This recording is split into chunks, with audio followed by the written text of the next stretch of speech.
What's up, y'all? This is Throwing Light. I'm LTJ Reeves. And if you're not throwing light, you're not acting right. I forgot what show this was for a second. I thought this is right. Your one tagline. Um, so, y'all, this is our first panel of the year. We are doing a disability and kink panel. I'm hoping to bring these discussions, as I was talking to with my panel earlier. We want to do as much as we can right now with all the devastation that's happening in this country to try to keep the unification. So we're trying to keep these conversations going, trying to stay unified. So if you're looking for that boost of unity, please keep watching these panels that we're going to be doing each month on Throwing Light. Let me go ahead and introduce our disability and kink panel. Coming back for his fourth time, am I correct? He's a four. I think you're the only one in the four club. You have been Wow. on the show the most times. Way to go. Yeah. Austin's a super fan, so it kind of makes sense though. Thing. All right. Next, as you know, I've been developing a very good relationship with my Australian family over there. And I've got someone that is 17 hours in the future. So they know what's going on right now. So over Nice. there, and when I say Brisbane, because I got a country accent, we got Sev Faust here. Hello, Sev. Hey everybody, yeah, checking in from Brisbane, Australia. Whoa, Welcome. woo, woo. I mean, she's talking from the future. Is that not crazy to y'all? That's crazy. All right. Okay, next, I've got a local friend here in the community that is up in here in Austin, is involved, and I see a lot of times out at the Eagle and lots of events. I've got Sir Nico. How are you? I'm great. I'm Good. so glad that I could be a part of this. I'm glad to have you. It's going to be, see, we're all going to have fun. It's going to be like the Brady Bunch episode. It's just like that. Okay. All right. So, all right. Next, I have my IMO sibling and someone I've been wanting to get on Throwing Light for a while. I've got Cade Raven. How are you, Cade? I am wonderful. Thank you for having me. I'm Tell excited to everybody be what your here. title was. You are Uh, awesome. You are awesome. oh, thank you. Thank you. You guys are all awesome. This is a great panel. I'm excited to Is that what we're going to do this whole time? Just keep calling each other awesome? Because yeah, we're just gonna, you're suck up to awesome. each other the whole You're time. We awesome. can. We can. We can just And call each finally, other awesome all the I am time. so glad to have another one of my leather cousins here, someone that's just great support, especially when it comes to literacy and ideas. I'm glad to have Mr. Texas Leather 2024 Dr. Ty here, Leatherman. Hello, hello. All right, y'all. So we are going to kick this discussion off. Like I said, if you are in this chat and this Zoom with us right now, you have a question, you can type it, raise your hand. I will get to you. Let's go ahead and kick this off. Let's talk about what is disability and what is kink and how do they intersect or do they not intersect? I think someone that would be great to start the discussion. Austin just did a class for Texas Sash Bash on disability and kink. So I think it would be nice to hear what Austin has to say and what did you talk about this weekend? Thank you. To start off with, I am not an expert. I am not um, the know all of disability and all of kink by any means. But this weekend we did have a disability and kink roundtable open forum discussion that asked for participants to join us if they self-identify as somebody in the kink world that has a disability. And through being vulnerable with each other, we got to share parts of our lives, what we do, and how our disability plays into our sex lives, into our kinks, and makes us just affects us. And so we were able to be vulnerable with each other, and people were able to share how they approach just life in general. And it was just it was a really intimate moment that got me in my feels for the rest of the day. And so, yeah, I'm just very, very fortunate to have other people that are willing to talk about their disabilities. And you have a interesting disability. Or will you please share what your disability is, please? Yes, the main one is I have anosmia. I am an anosmiac. I lost the ability for sense of smell. I had a head injury back in 2017, and it's been completely gone ever since then. And it Um, comes into play because I love musk, I love armpits, and I love the smell of sex. And so now I have to, as part of my negotiations, Mm, I ask for people to describe what they smell like, describe what they did that day. And so mm. it's a whole layered thing, but that's part of my negotiations. It's very, very. I mean, and you can't all, and it's so interesting because you can't always see, like you can't see what someone's going through. You can't always see disability, and we take our sense of smell obviously for granted, and that does play into our personal lives a lot of times and what we're interested in. Mhm. So Sir Nico, so your journey with disability and kink has been different. You've never really intersected the two, correct? Did you hear me? So Nico? Oh, me? Shoot. I'm sorry. What was the question? I said so. Your relationship with disability and kink is different. You don't intersect the two, correct? Right. So I'm hoping that they will intersect at some point. Um, my disability is that I have spine problems which are spreading. Um, so basically what is going on with my spine is it's falling apart. There's no That's just kind of the common way to say it. I could give you the rundown of all of the things that are happening to my spine, but that would be boring. Um, and I also am having nerve problems in my legs based on the problems in my spine. So I am just a mess. And so my whole thing with disability and kink is I kind of felt like it was just done for me, like it was over. But I had a friend the other day who said, well, maybe we can play sometime. And I didn't really know where to go with that with him, but he just kind of assured me that everything would be okay. And so that's why I think it's so important to, it's important to talk about kink and your limits initially at all, but it's even more important to talk about it with a disability, and to say like, okay, this is what I can do, this is what I can't do, these are my limits. You would do that anyway, but with a disability it's even more important. So I'm not sure if that's really what you asked for, No, but what you're saying. I mean, everyone is in a different place, and I think that you're saying that like you said, you're open to see those things intersect, and we yeah. get to those places at different times. I'll wait. I do actually have a disability. I don't know why I don't ever talk about this, but before we get to that, Sev, so what's your superpower? So I've been living with disability my entire life. I have a degenerative physiological condition, basically means I inherited it and it's getting worse as I age and as my body degrades. I also have a lifelong experience of neurological disorder and mental health disorder. So I'm very greedy when it comes to my disability labels, like a finger in every pie.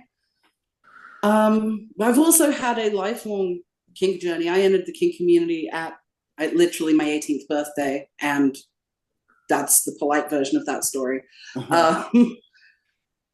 For me, I am now at this stage, sort of approaching my 40s, where my body is degrading faster. I'm finding it harder to navigate the day-to-day minutiae of my life. I need more care support. I need more people involved in my life and my care. I've also reached this incredible nexus point where my disability and my kink are entirely intertwined and have also integrated it into my art entirely. I'm an artist and a performer and a drag performer. I have a drag showcase called Ability, which is all disabled performers performing showcases. And I was performing in a wheelchair for the majority of last year, both on stage and in pro-dom functions. That sounds beautiful. It's been so incredible because for many years, like I'm an ambulatory wheelchair user and an occasional mobility aid user. For many years, I had some sense of shame about these tools and equipment that made my life more possible. But I loved collecting kink toys. I loved collecting equipment. I'm such a gear fetishist. I love my gear and I love taking good care of it. I love it to look unique and beautiful and be artisan made. So I started getting cool walking sticks and I started getting all of my stuff, like having leather covers put on it and spikes put on it and studs put on it, and started turning my gear into something I was proud to carry that made me like filled with joy to use them. And the way that boys in clubs are constantly like, oh, what's that stick for? Is it for hitting me? I'm like, well, you wish. Like, it's curious how it's been folded in. But I'm now at this stage where I'm actually writing a theater work at the moment about the intersection of kink and disability, because I've got this position now with my experience and with bringing in other artists and other kinksters with lived experience with disability. I've come to this like joyous realization that I'm not struggling for access. I'm actually blocked out of so much of our space, despite being a literal expert in the power and the nuances of pain, of immobility, of the very foundations of so much of fetish play. I'm an expert. People who live with pain and immobility are experts in the world of pain, experts in the world of bondage, experts in the world of knowing what our bodies are capable of, and having to advocate so clearly and concisely about exactly what we want, what we need, what feels good, what feels bad. We are experts. And therefore, like, when we're not able to access kink spaces, our expertise is being lost. Like, I'm going to fight for our inclusion in spaces so fiercely because we're needed. Our voices are needed. So that's my platform. I That's beautiful. love that. I like that. I love I that wanna so see much. those things that you're doing there here. That's phenomenal. That's phenomenal. Cade, so we did IML, and I know that if you guys haven't been, if anyone's familiar with International Mr. Leather, there's a lot of rehearsals and all this types of stuff. I know that you were struggling a little bit with your knees during that, and I know that's already a high pressure competition that you're in and that we were in, and having that kind of in your head, I'm sure, was a bit of a journey for you. Let's talk a little bit about what's been going on with you recently. Well, I'm on starting week 10 of knee replacement. It's been a rough journey. My disability is I have hypermobile Ehlers-Danlos syndrome. I just turned 55. My joints are all trash now. My connective tissues are like basically gone. It was hard to find a doctor that would do a knee replacement on somebody with advanced EDS. A lot of doctors didn't want to touch it. They're like that, you don't have the right stuff to hold it together. We can't do it. But Mayo Clinic did decide to do it. So it's going pretty well, and I do feel better. I'm also an ambulatory wheelchair user. That came into play at IML. I had to use my wheelchair to get around the Congress and get to stuff, and probably should have used it on stage and at rehearsals, but I was pretty stuck. You didn't. No, I kept it close. It was there. Yeah, I wanted to do IML on my own 2 feet. I don't know how much longer I'm going to be able to do things like that because my lower body is really, really in bad shape. So I'm like, yeah, this is my one shot at IML, and I'm gonna do it without the chair. Because I have struggled also, Sev mentioned, with some of the shame and, having to use a wheelchair makes me less sexy. I feel less desirable. Like I want to walk in there with everybody else with, standing tall in my boots. And So yeah, I still deal with a little bit of that because I'm only about a year into having to use a wheelchair. So it's a lot. It's a lot to wrap your head around for sure. Um, well, I mean, like and we're gonna. I guess we'll when I talk a little about me, I guess we're gonna get into more of being fetishized or things like that. But Ty, how do you feel about what's your perspective on everything? Hey, I'm coming to this with a few different angles. One is I have a couple learning disabilities. I have dyslexia as well as ADHD. That doesn't really play as much into the kink scene. But I am partnered of 16 years to a person who has a muscle disease and is Mm, also in the transition period into starting to have to use a wheelchair. And mm, so we are navigating a whole new world of that. And so coming to it with a little bit of learned experience as a partner to someone with some significant disability and pain that is just chronic, he just lives with it. Um, and then also, I'm a sex therapist, and so I work with a lot of clients who are disabled to various degrees and learning how to reclaim their sexuality through their disability. mm. And that is a healthy chunk of my clientele.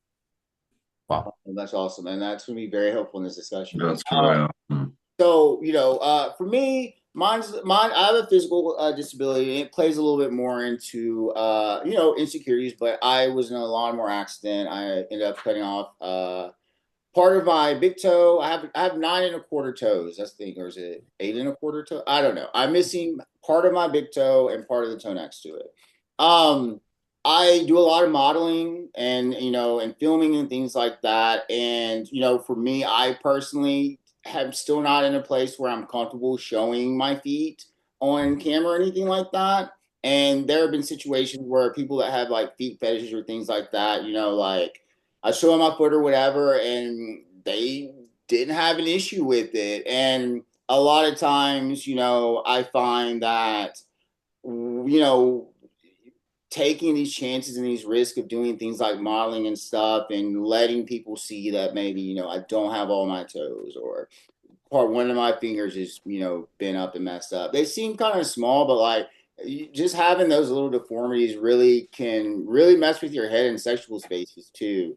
Or just in like I said, expressing your artistic ways and stuff like that. So it's something that I haven't really overcome. I prefer not to show my feet just because, or not show my right foot just because I'm working through that. But I mean, it happened to me 10 years ago, and I just haven't really overcome that insecurity with it. Let's hop back over to you, Seb. Um, so, what are some ways that we can help people be more mindful of, disability in our community? I mean, at the very first start, it's got to come with the big caveat that once I started feeling more confident advocating for myself, even reaching out to Mm-hmm. venues and clubs before I attended them, saying like, "Hey, these are my access needs. Are they accommodatable?" Um, Mostly people wanted to do what they could, but it's a big step to ask somebody who's already struggling with pain or processing or mobility to also do all the work to find that information. So one of the programs I'm currently working on with Queensland Leather Pride, I'm the current president, is we're creating an access guide to the Queensland community where we've created a set form of questions that ask venues, workshop organizers, stores, things like that, to answer a small questionnaire for us so we can collate all the information and present it on a website so anybody who's looking to access the Queensland community finds out. Are there stairs at entry? Does it get really loud? Are there strobing lights? And all that information is available at one single point. Like that's my current little baby because I just feel like information is power. Love that. And just asking venues to think about how they present their accessibility information forces them to think about what they're doing to make themselves accessible to the disabled community. But all of that expects venues to want to do the work or care, or expects disabled people to, chase down this information. And so often, even when I've chased information about an event I'm attending, what I'm told and what I get are so rarely the same thing. And it would already sort of provide no consideration for invisible disability. Invisible disabilities always come with this great heaping pile of, well, you have to constantly out yourself, tell people that you are disabled, demand basic access and respect.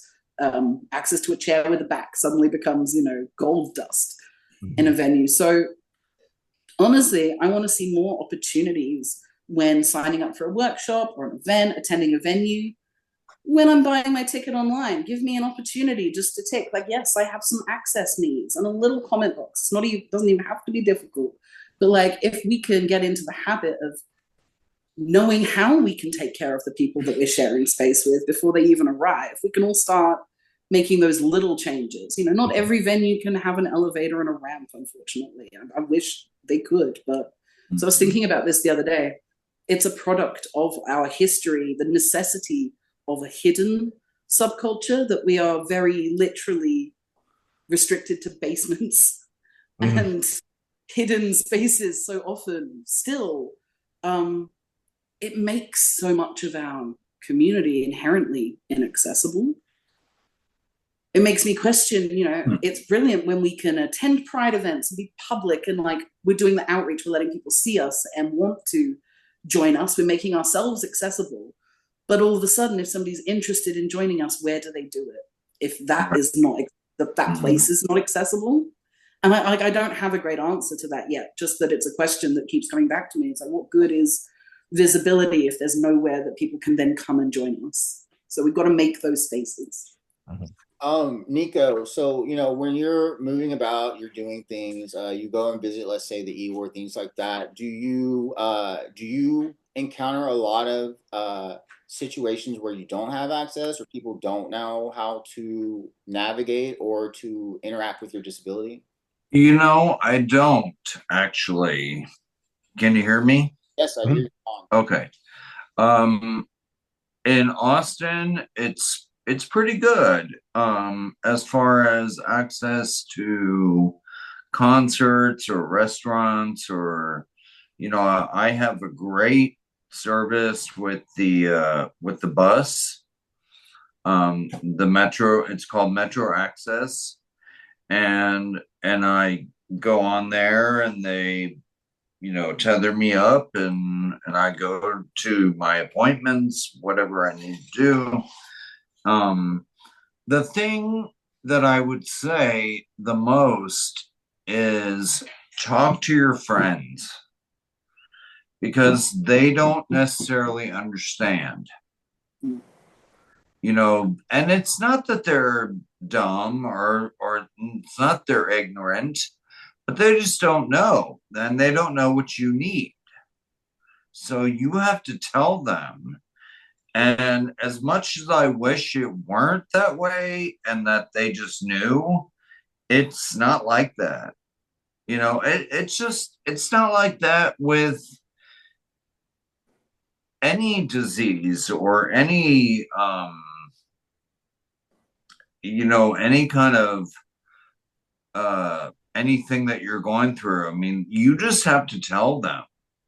You have to say, like, hey, I need help getting to the park. I need help getting to the store, whatever it is. And I am 100%, because I learned this about being an HIV advocate for myself, because I have HIV.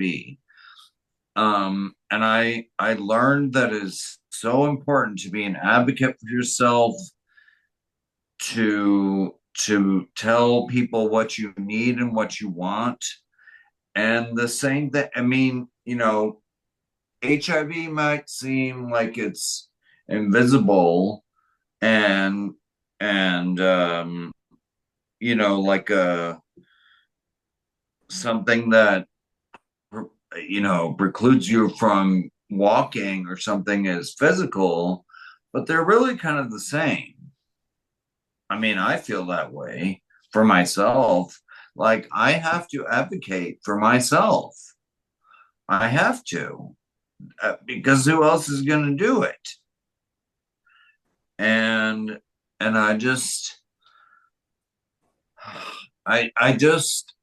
feel so empowered in a way that I get to do that, because there are not a lot of people out there who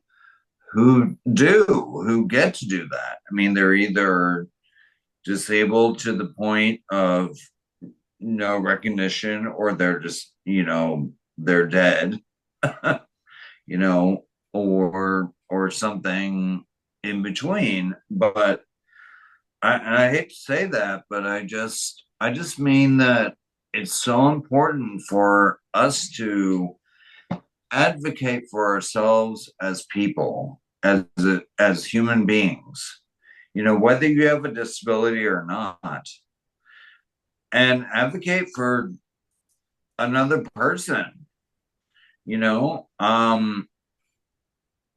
There are people in Austin, dealing with the disabled who, like, for example, I have these tethers on my wheelchair that are used for the straps on the bus. And they don't have to use them, and I didn't have to get them, but I did because I just thought it'd be easier for them. And they actually enjoy it for the most part. Sometimes they just don't choose to use them. But my point is that it's like this engagement, between me and them. And, sort of like, oh, are you disabled? Great. We'll help you out. And I just think that's just fabulous. And I've been rambling, but I just think it's great. There are so many services. And as far as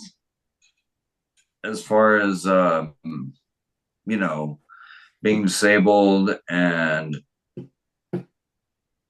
the kink community, I think it's just so, like I said, it's just so important to communicate and let your partner know, whether it's a one-time partner, long-time partner, whatever, let them know what you're going through. And it may not always be the same.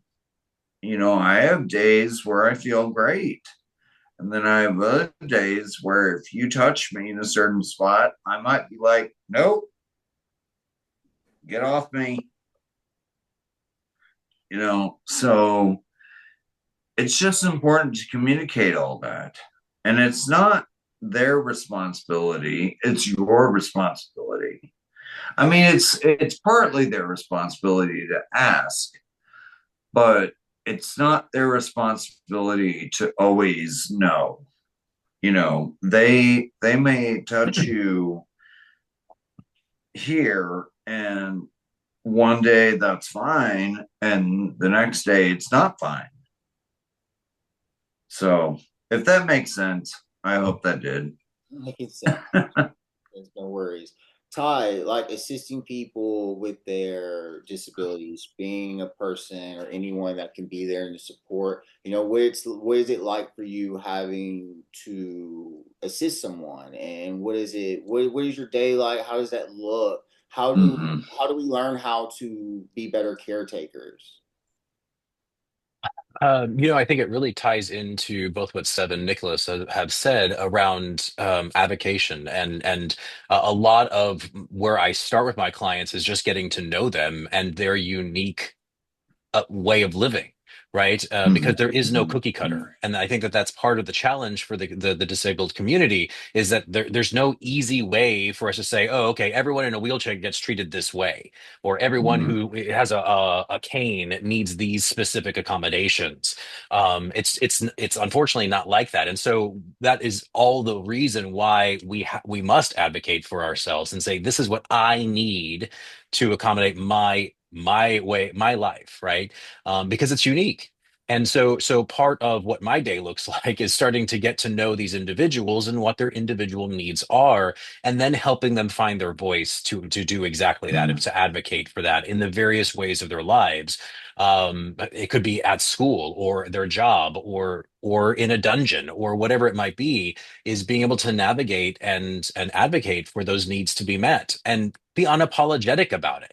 Right. This is not something that we need to be ashamed of. This is my life, right? And if we broke a toe, we would be walking around with a cane, and that's the accommodation that we need for that time, or crutches. But this is a very different thing. And I can really appreciate that advocacy burnout, right? Of how many times you have to disclose over and over and over again, and still, this is unfortunately the life that we live, right? Is that we have to still be the voice for to have our needs met. We have to be the one to ask for it. And it's very difficult. It often carries a lot of shame in the bedroom or in the dungeon, because we maintain this bullshit line that we should be able to perform a certain way, even for ourselves, right? Even within our own disability, we sit here and say, well, I should be able to do this, and I just can't. Whether I can't ever or I can't today, we struggle with that should statement. And I really work with a lot of folks to remove that word from our vocabulary entirely. There are very, very few reasons we need to use that word, and rather just reframing that in a way of, I would like to be able to, or in a fantasy I could do these things. But the should play implies so much pressure and expectation that sometimes we're just not capable of living up to. And invariably it leads to that shame. It leads to feeling like I'm less than, or I'm letting myself or others down because of that expectation. And so a lot of the work is removing that expectation and simply just, this is where I am today. Yeah. So, Ty, I have to say thank you so much for framing it in that way, because it is it is so debilitating to it's like self-shaming to say, like, I can't do this or whatever. And it's also just shaming to have to say, no, I'm sorry, I can't do this, my back cannot handle that, or my legs cannot handle that, or whatever. And for you to put it in that frame is so empowering. And to be able to say to somebody, I mean, I haven't had really any sex partners since I become completely disabled. I have one friend who wants to see if I can do something. And I'm like, okay, well, we're going to have to take it really slow, you know, and we'll just have to see how it happens. And he's fine with that. Because he knows how I am. But when it comes to strangers, and they're like, oh, you just need to blah, blah, blah. And I'm like, you're not in my body daily. So shut the F up. And it's just to hear you say the way you said it was so just reaffirming. It was great, and thank you so much. Austin, do you ever feel like I mean, you're dealing with your disability. Have you been rejected, or has it made you feel rejected? Oh I yeah, for sure. Not sexually Nico, Nico, necessarily, Nico, but Nico, I meant Austin, buddy. My bad. oh, I'm sorry. I'm sorry. You're Austin. okay. You're okay. Yes, I've been rejected for my nose, but then also I am HIV positive myself, and I've had people reject me for that. And it puts the onus onto each one of us to decide, do we want to educate that person? Do we want to just block them and move on for our own self-peace? And it hurts. About every 6 months, I have a pause chaser that comes and messages me on an app and says some form of hateful comment. And I have my good days where I don't even think about it. I wake up in the morning, I take my medication, and I move on. And I have my bad days where a comment like that really gets into my head. And so rejection, whether it be for who we are as a person, our disability, our status, rejection does hurt. And it's been a lot of internal work for myself through therapy and how I talk to myself and how I look at myself and how I look upon my own life about how I let it affect me and how I move forward. Do you look at HIV as a disability? Well, when I fill out paperwork, it has it listed as a disability. So, yeah. The job I'm currently at, it has it listed as a disability. They ask we try to hire, I think they said 10% of people with a disability, and it's listed under the list. And so I fall under it for my nose, and then apparently for my work, they consider it. So thank you for sharing that. yeah, of course. Hey, so do you run into situations where maybe you feel rejected? Yeah, I've been rejected. God, for so many reasons. Disability specific, yes. I've had people who weren't comfortable playing in the dungeon. My needs can change, not only day to day, but moment to moment. I mean, I could be doing a scene, everything could be just fine, and then all of a sudden something isn't fine. Like my hip sometimes will go out, and so yeah, there's been people that are like, it's too much, it's too much responsibility. It's, basically what I hear from some people, yeah, it's just not hot. I don't want to play with somebody who, is so fragile and, breakable. And so that's been a lot, to wrestle with, certainly, and it plays into that whole, self-shaming, feeling like you're not enough. And, because of these things that are happening that are out of my control, certain people don't want to interact in that way and don't want to play. So it's tough. I have like a friend that has like I couldn't say the word, a coloss could be bag or whatever or something like that, and Yeah. he runs into situations a lot, and he said that like he was like, I've been superficial in the past, so if people reject me, I've done that to people. That was kind of how his mentality was. Yeah. But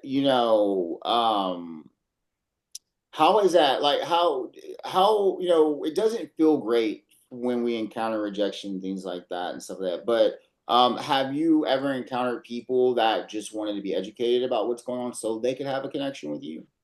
Yeah, that's definitely happened. I would say that actually has happened more than the other way. Because certainly negotiations take on a whole nother, I mean, it's a lot more, right, than just a typical negotiation. Because there's certain positions I can't do. There's certain, ways you can't even bend my leg. And so yeah, I've had really, really good experiences with people who were like, so tell me about it. Like, what is going on with your body? Like how can we play? What can we do where you'll be comfortable? What's something? And that's refreshing. I mean, I had that just this past year at South Plains. I had somebody that was just amazing who I had wanted to play with, who sat down with me and was like, so just tell me about it. I want to know. I want to know about it. I want to know how we can interact and how we can play and how we can keep safe. And it's pretty simple. I mean, I'm able to do most of the things. It just sometimes looks a little different than what it might with someone who doesn't have a disability. So I also want to say that, like, I think that, like, I want to normalize that, like, even fully able-bodied folks should be asking these questions in any negotiation with a partner, going, tell me about your body. What hurts? What creaks? Do you have arthritis? Do you have, like, we need to be having that type of conversation regardless of whether we can see a disability or not. Just tell me about your body. Yeah. Right. What do I need to know?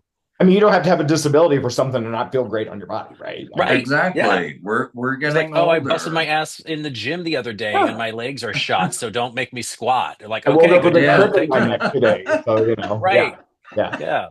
That's a very good point. That's a very good point. I like that. Sev, okay, we're looking at the present, we're trying to get to the future. How do we, I hate that word, normalize.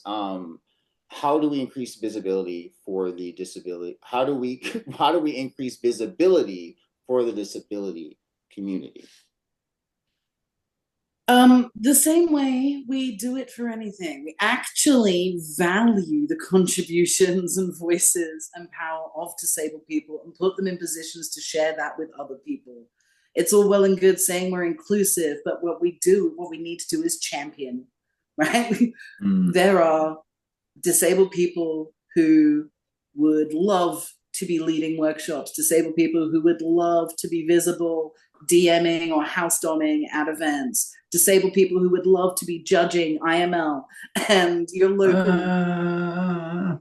That's how you increase our visibility. Give us platforms. Yes.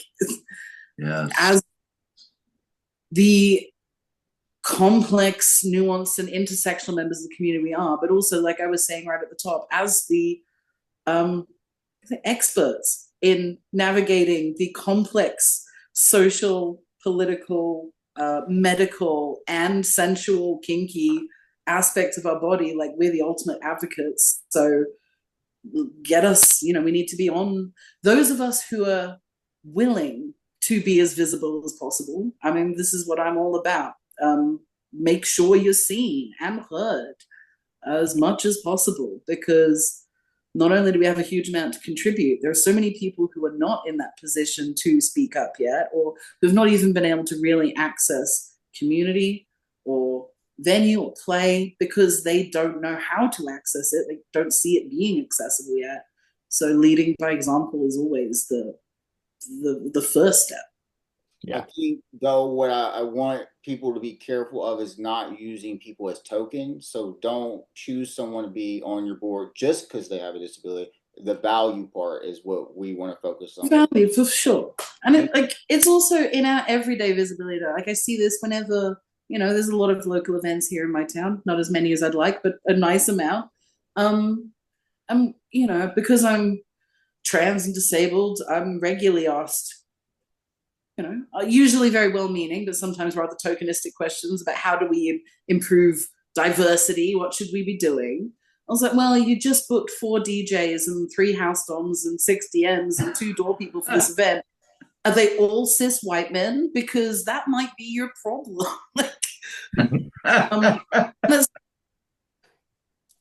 It doesn't even have to be about, championing people tokenistically. But if you look around your community and see that all the lifting, the only people being invited to do it are the people you would expect, then there's your problem right away. We don't increase visibility by continuing to uphold the status quo.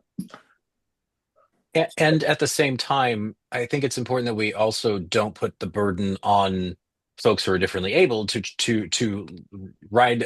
lead the way, right? I think we can do a better job of just being intentional and asking for feedback, but then we just take action. And not everyone who is differently abled needs to disclose that, needs to be the champion, needs to be the head of the class and to be visible, right? It's okay to not, like, if you don't, not everyone's going to be called to be a leader in that sort of way. And that's perfectly okay too. And sometimes by advocating for ourselves, we teach people. Oh, sorry. No, I'm sorry. Oh, I was just going to say, as a person in a wheelchair, everybody assumes that I'm disabled, which I am. And I accept that, but that doesn't mean that the person standing next to you isn't. Mm-hmm. You don't know. And I can say that at our local bar here in Austin, it's not very accessible. I'm not trying to call them out or anything, but I'm just saying that you can't assume that a place is equipped for a differently abled person. I've had to go there and they've had to hoist me down, across the threshold, all this kind of stuff. And it's like, I don't hold that against them, but it's just, it prevents me from really trying to be that out with them. You know what I mean? Nick, you'll Like, be happy to know I talked to the owners this weekend about that. oh, you did? That Okay. very thing this weekend, I talked to the owners about it. Awesome. Well, I appreciate that. I appreciate that very much. But it's just, I mean, not just there, but restaurants, whatever it is. And it's just it's not just about, kink and ability or disability. It's just kind of the broad spectrum of everywhere that we are, because we're not just in kink bars, obviously, and it's really to me it's really just about disclosing our needs and our wants, and what we expect to have in store for us when we go to a place. That's just me, but that's just kind of where I see it. Like, if I go to any restaurant, whether it's a McDonald's or a five-star place, I expect to have a ramp or, accessible bathrooms, whatever. It doesn't matter. I need to have that for myself, because otherwise I feel like nobody's paying attention. And it's really disappointing. I understand where you're coming from totally. And I'm glad you had some very meaningful conversations. But it's great for people to call out what you think needs to be changed or people could think about. I think, Cade, if there were something that you could wave a magic wand and create some kind of instantaneous change that would help the people that are disabled in our community, what do you think it would be? Oh my gosh, that's that's a hard one. Um, We're getting towards the end, so they're going to get harder now, the questions. yeah, I would say if I could change one thing, I would have our DMs, our dungeon masters, at events educate in accessibility. And I was at an event last year, and there was plenty of space to move around, so that was fine. I could navigate it fine. I did not use my wheelchair that time though, and I can't stand for a long period of time, as you know. I noticed some chairs against the wall, and I walk with a limp. Like, you can tell if you pay attention that there's something going on, right? So I grab a chair to go sit it near, a scene I wanted to watch, and the dungeon master came over and pretty curtly told me, "You can't have a chair out here. We don't, you have to put it away. We don't allow chairs for watching scenes." So I had to educate them, like, hey, I'm disabled, and I cannot stand here to watch a scene. Like, the only way I can be in here and enjoy it and be comfortable is to sit. So, and you could tell he just had no concept, So, like, let's have a little class in accessibility and disabilities and invisible disabilities for dungeon masters, so that we don't get embarrassed in spaces and scolded. And yeah, so that would be what I would change. Yeah, for sure. Back over to you, Austin. What would you do if you could wave a magic wand? Some kind of instantaneous change that would help people with disabilities in the community. Anything I say is gonna miss something else that's completely valuable. And so just any person has their own perspective and it's important to them. Um, I truly don't know, because you ask me the same question tomorrow and I'm going to say something different. There's just so many parts of my life that I wish I could change. I mean, there's often times where I don't want to disclose because I don't want to put the burden on myself to have the conversations. I'm not in the headspace to have to tell people. this is how I need to play. This is how I need to get where I want to be. And it's just so much easier to hide that part of myself. And is it the healthiest thing? Not always, but I wish I wish people cared. I wish people cared. It's so hard to get somebody to care until it's made personal for them. Um, and even when you disclose, they still don't always care. They'll just, yeah, I'm just going to leave it there. I wish people cared when you even spoke your truth and shared the vulnerable parts of yourself that you struggle to admit to yourself sometimes. But Austin, I want to say that has to be compounded, because also think about how much you do in the community by yourself. And this is something that you have resonated before about people caring.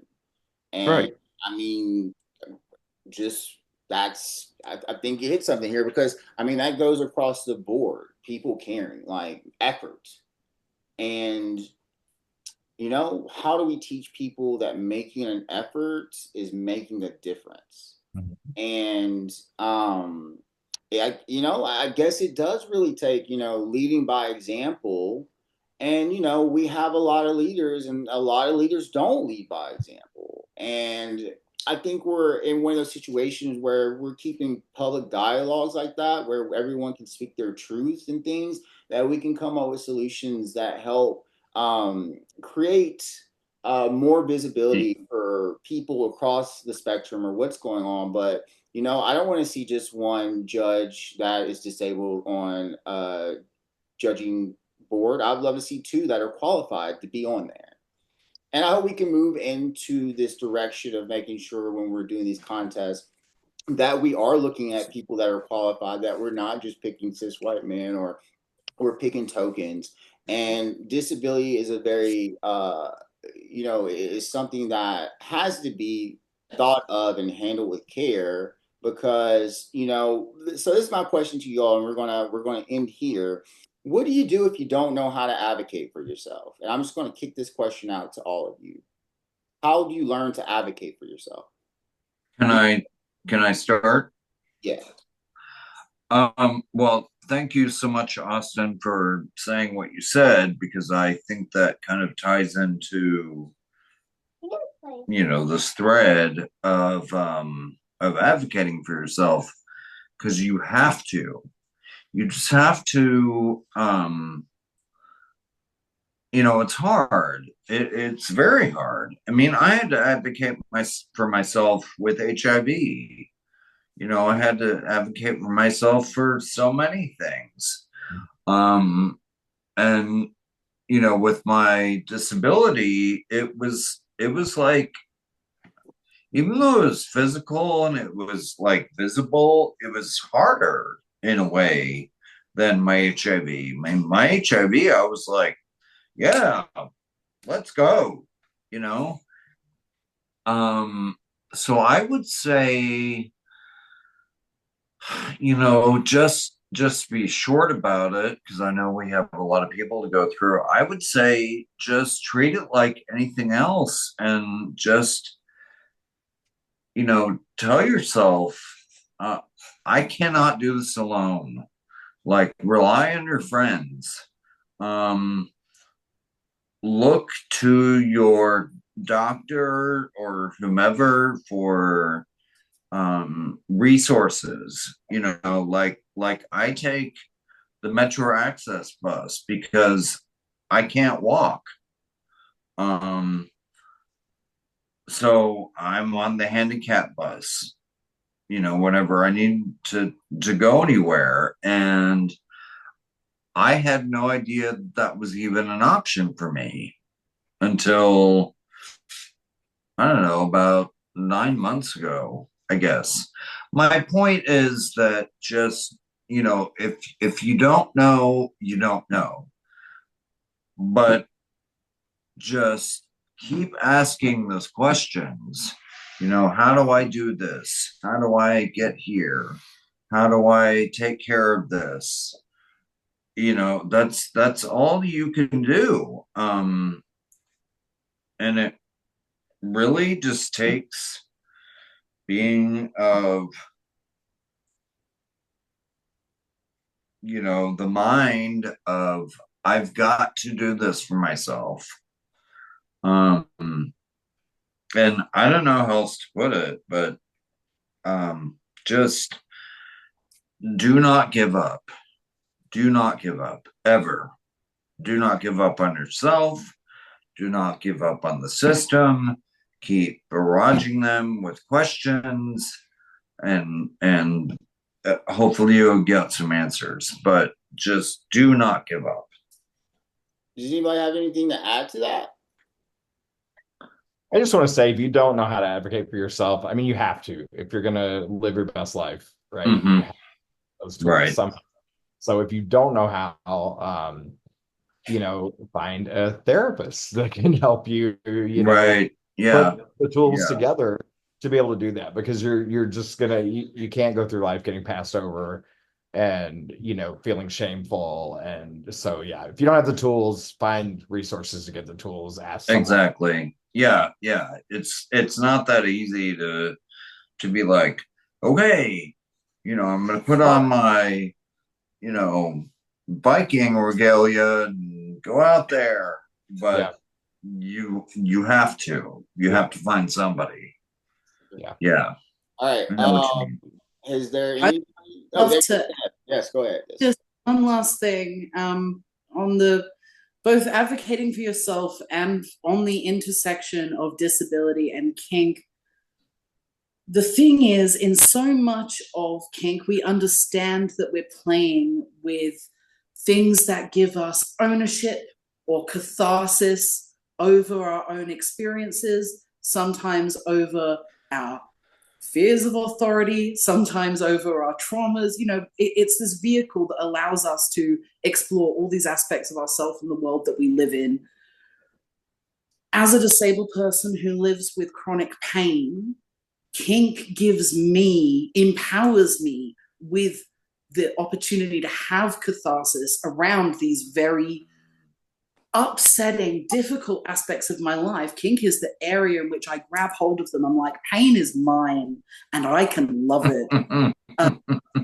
Tension is mine. Dissociation is mine. All of it. Like, it's the space where I can claim those parts, own them, and have catharsis in them. Being able to communicate that desire and need with my partners, with my play partners, opens up spaces for me to actually experience pain in a pleasurable way, the thing that literally tortures me every day. So if I have that ability and that power over that thing, over my beast, through this cathartic sharing in safe space, like, that knowledge that I can achieve that empowers me to advocate for myself and my needs in all spaces of my life, because I'm worth living my best life, and everyone is. We all are. And it's easier to advocate for yourself when you truly believe you deserve pleasure, you deserve love, and you deserve to be where you are. That was probably the hardest battle I ever had to fight, was learning to truly believe that I deserved those things. And like you were saying, Cade and Sir Nico, like, if you can't find that within yourself, please talk to people, talk to a therapist, get support, because you deserve to believe that about yourself. When you believe that about yourself, it is easier to advocate for yourself, because you deserve to be there. You deserve to be treated with respect, and you deserve to seek out the pleasure that makes you feel excellent. Yes. Thank you so much. That was beautiful. That brings us to the end. Okay. That was absolutely beautiful. I think what the biggest takeaway for this discussion, and actually there's two things. One, this conversation should not be the end of this conversation. We need to keep this going. I'm hoping to do these panels to get these conversations going, but it cannot stop here. We have to keep this going. But I think what I would like to do as a plan of action, what I think is a great idea for us to do moving forward, is teaching people how to advocate for themselves. I think that was the biggest message from this whole conversation. If we did that, we would make a difference. So I think empowering people and teaching them how to ask for the needs, or make people aware of what their needs are, that's a start. That's a big start. And I got that from all of y'all. And I learned something from this conversation. And there's a lot of good in it. And Well, we're at the end of this Throwing Light panel. Things a little bit differently. Normally, if this was just like a regular interview, I would, get Troll to say something about the community. But we don't have time for that. So we're going to go into the conclusion. And so this is what y'all are going to do, all right? This is the new thing on Throwing Light. I'm going to say my catchphrase, and you're going to repeat it. When I count to 3, okay? When I say 1, 2, 3, you're going to say, if you're not acting right, wait, if you're not, that's the second time. If you're not throwing light, you're not acting right. 1, 2, 3, then you go, if you're not throwing light, Throwing light, you're not you're acting not right. acting right. If you're not throwing light, you're You're not not acting acting right. If you're not throwing light, You're not acting Okay, you right. ready? Here we go. 1, 2, 3. If you're not throwing light, you're you're not acting right. I'll take that. I'll take that. It's a good thing we're not synchronized swimmers. That panel's coming in July. So as we are interviewed. I want to thank everybody. Seth, thank you so much. Austin, thank you so much. You're always great when you do these. Ty, Thank you. For coming back, and I got to learn a lot about you. So I'm so glad. Thank you, Nico, for coming on. I told you this interview wasn't going to be harmful. You got it. And then Cade, thank you so much, my sibling. And I'm so glad that I got to have you on this, and I will talk to you more. With that being said, y'all, this is Throwing Light, and we are out. Bye, y'all. Night.